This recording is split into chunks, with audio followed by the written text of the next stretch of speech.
Bismillahirrahmanirrahim. Assalamualaikum warahmatullahi wabarakatuh.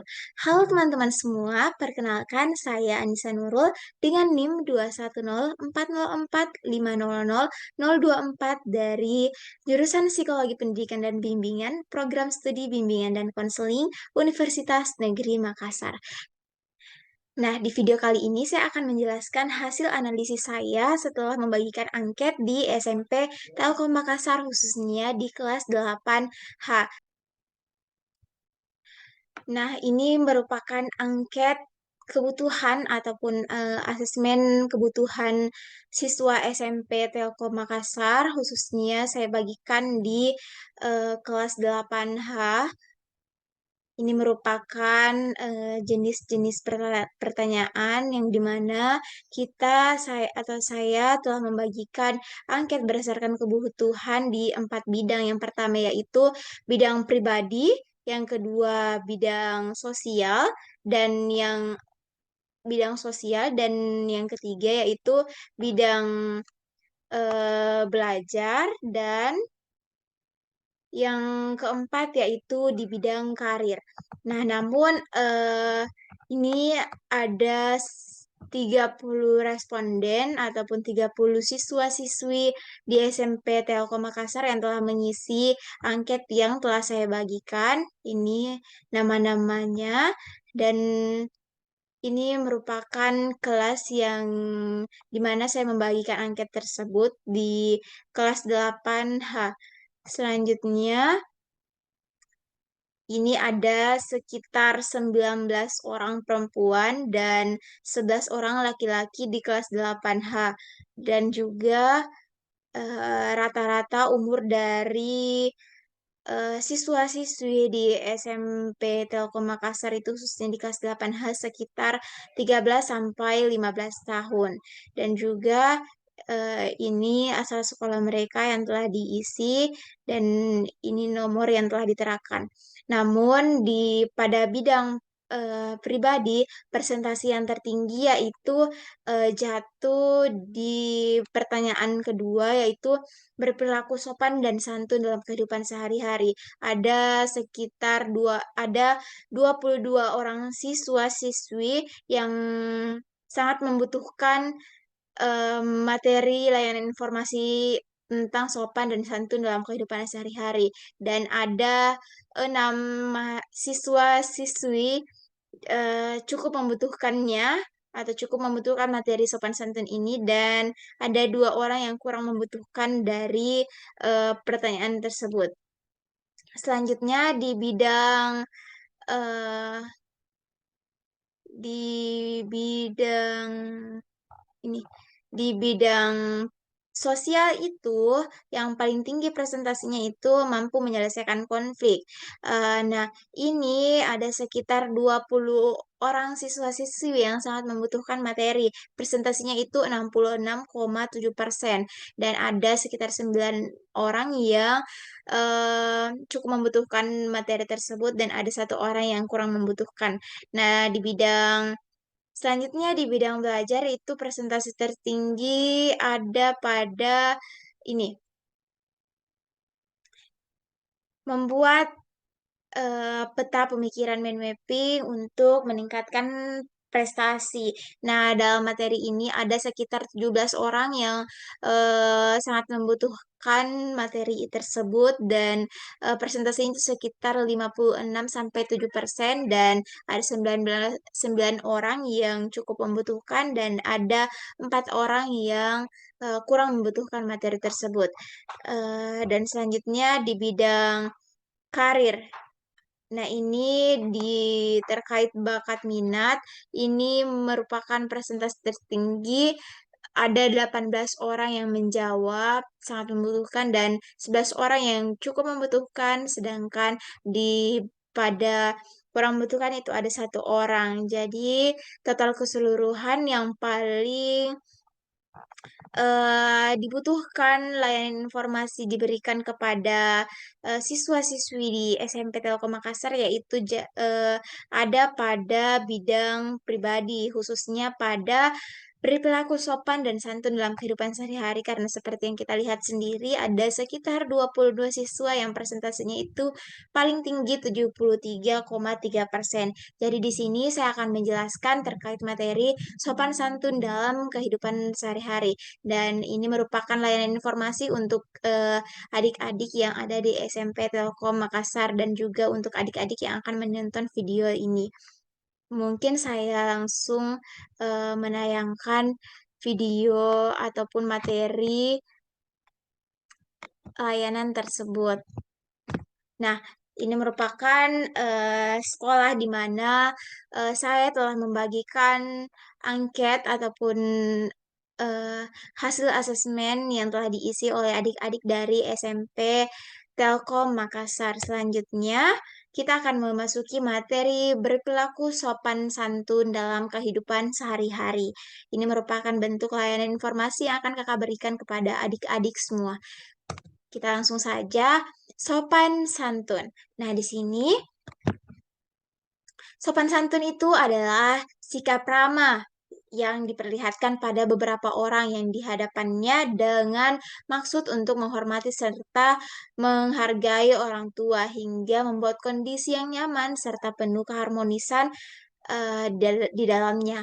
Nah, sikap sopan santun juga adalah suatu kewajiban yang harus dimiliki oleh tiap-tiap kelompok atau oleh semua anak, mulai dari anak-anak sampai orang tua tanpa terkecuali, khususnya kita di budaya di Makassar tentunya sangat berpegang teguh yang namanya sopan santun.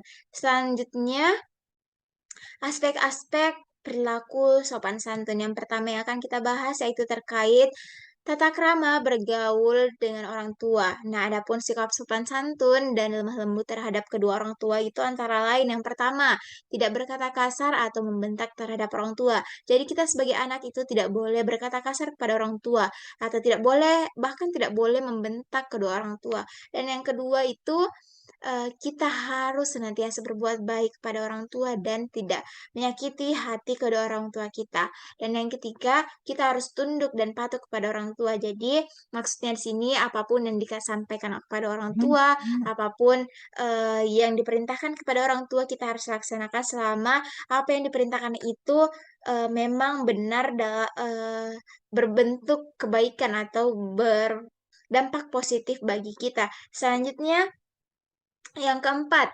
menghargai pendapat kedua orang tua. Jadi kita harus menghargai pendapat orang tua, kita tidak boleh mencela pendapat dari kedua orang tua kita. Dan yang terakhir itu selalu mendoakan kedua orang tua. Mendoakan orang tua juga merupakan sikap sopan santun kita kepada kedua orang tua. Nah, selanjutnya setelah membahas tentang orang tua, kita harus membahas tata krama bergaul dengan guru. Ini juga penting bagi siswa-siswi yang sekarang yaitu sopan santun terhadap guru. Yang pertama, selalu tunduk dan patuh pada guru. Jadi apapun yang disampaikan oleh guru, apapun yang diperintahkan, apapun yang guru sampaikan kita harus mendengarkan, kita harus menyimak, kita harus mengerjakan sesuai instruksi yang telah diberikan oleh guru. Selanjutnya, berbicara yang halus dan sopan. Jadi kita tidak boleh berbahasa kasar, tidak boleh berbicara kasar terhadap guru, tidak boleh mencerita guru di belakang karena itu merupakan sikap yang tidak sopan terhadap guru. Dan yang ketiga, menjaga nama baik dan menghormati guru. Seperti yang pertama tadi, jadi kita harus tetap menjaga nama baik guru kita dan kita juga harus menghormati guru. Dan yang keempat, menyapa dengan ramah bila bertemu dengan guru. Nah, jadi kita di sekolah itu harus jika bertemu dengan guru, setidaknya senyum, salam, sapa gurunya, karena itu merupakan bentuk sikap sopan santun kita kepada guru. Dan yang kelima, menampilkan contoh tingkah laku yang baik. Jadi, jika kita salam kepada guru, itu merupakan tingkah laku yang baik kepada guru kita. Selanjutnya yang akan kita bahas yaitu tata krama bergaul dengan orang yang lebih tua. Tadi telah kita bahas terkait tata krama bergaul dengan orang tua, juga membahas tentang tata krama bergaul dengan guru. Nah, selanjutnya kita akan membahas tata krama bergaul dengan orang yang lebih tua.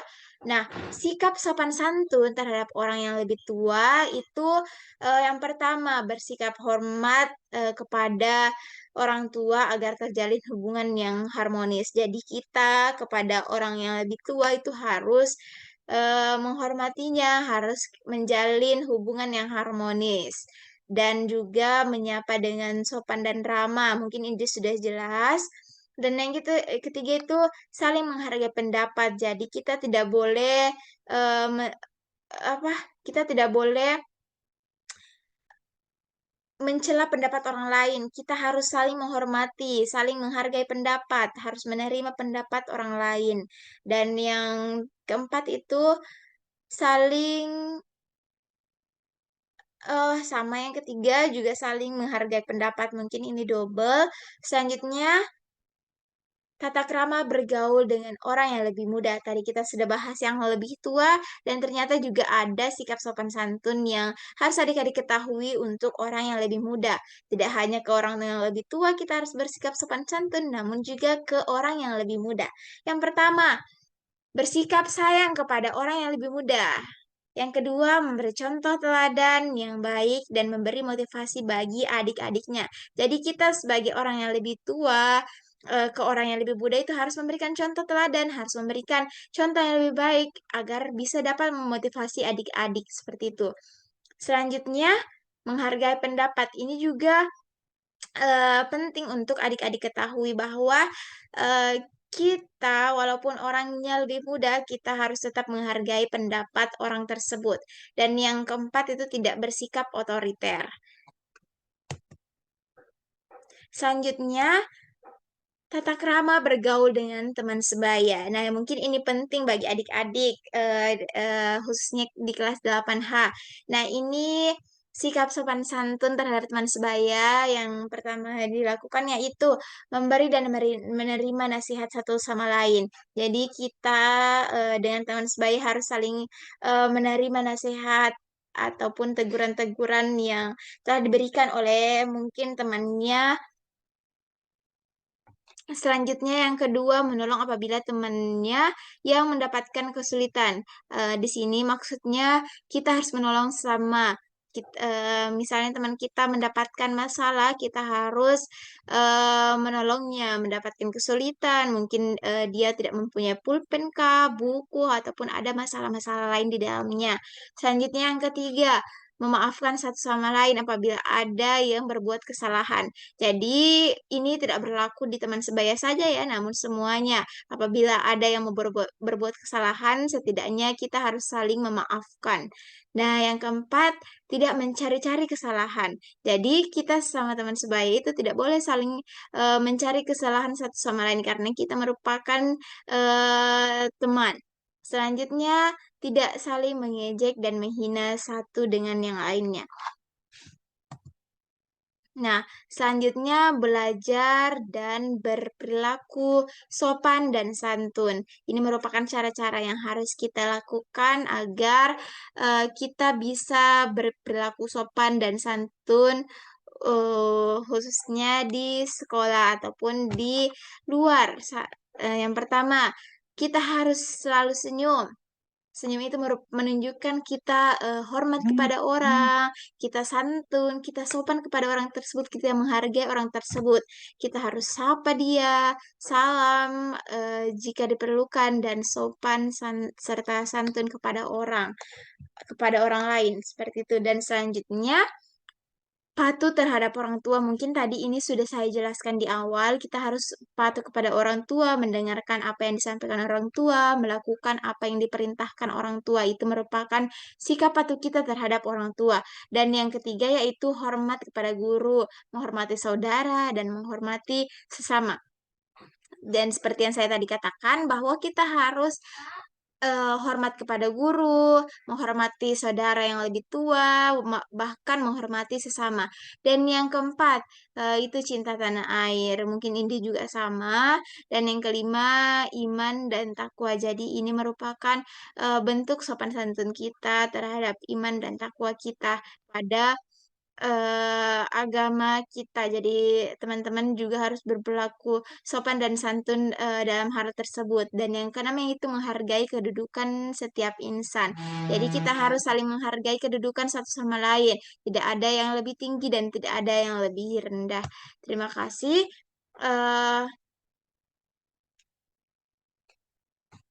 Mungkin itu saja yang bisa saya sampaikan terkait layanan informasi yang tadi saya berikan. Lebih dan kurangnya mohon dimaafkan bagi teman-teman semua. Semoga apa yang saya sampaikan bisa bermanfaat dan teman-teman simak dengan baik. Wabillahi taufiq wal hidayah. Assalamualaikum warahmatullahi wabarakatuh. Terima kasih.